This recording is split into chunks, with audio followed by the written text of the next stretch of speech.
Hello everyone, আসসালামু আলাইকুম। কেমন আছেন সবাই? আশা করি অনেক ভালো আছেন আল্লাহর রহমতে।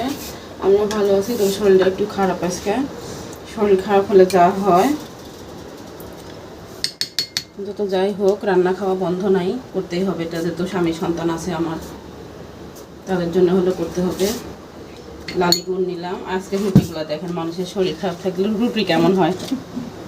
একটা রুটি আমি সে গোল করতে পারিনি, কেমন হয়ে গেছে, ভালো হয় না। আর করছিলাম আজকে হচ্ছে ডিম দিয়ে পটল রান্না করছিলাম, পটল আলু। এটা দিয়ে লালি দিয়ে রুটি খাবে।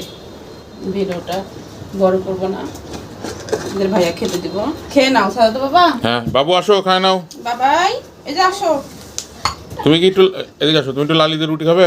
না, হ্যাঁ, ডিমটা দিব, ডিমের তরকারি দিব। লালি দিয়ে একটু খাবে না? আর 3টা রুটি যে সকালের জন্য বানায় রাখছি। বাবুর বাবার একটা, আমার 2টা। বাবু ভাত ভাজা খাবে সকালে। ভাত ভাজা ফেভারিট নাকি আপু? এই হলো আমাদের রাতের খাবার আজকে। তো সবাই ভালো থাকবেন, সুস্থ থাকবেন। একটু শেয়ার করলাম এই যা। হ্যাঁ, একটু শেয়ার করলাম। শরীরটা ভালো না, আজকে ভিডিও বানাতে চাইছিলাম, বানাইলাম না। ভালো থাকবেন, সুস্থ থাকবেন, আমাদের পাশে থাকবেন। হচ্ছে আমাদের পাশে থাকতে বলো, আমাদের পাশে থাকবেন। আল্লাহ হাফেজ। আল্লাহ হাফিজ। ধন্যবাদ সবাইকে। না বাড়ো, ও বাড়ছোই তো, বাবুটা বড়। বাবুকে দিয়ে দেবো।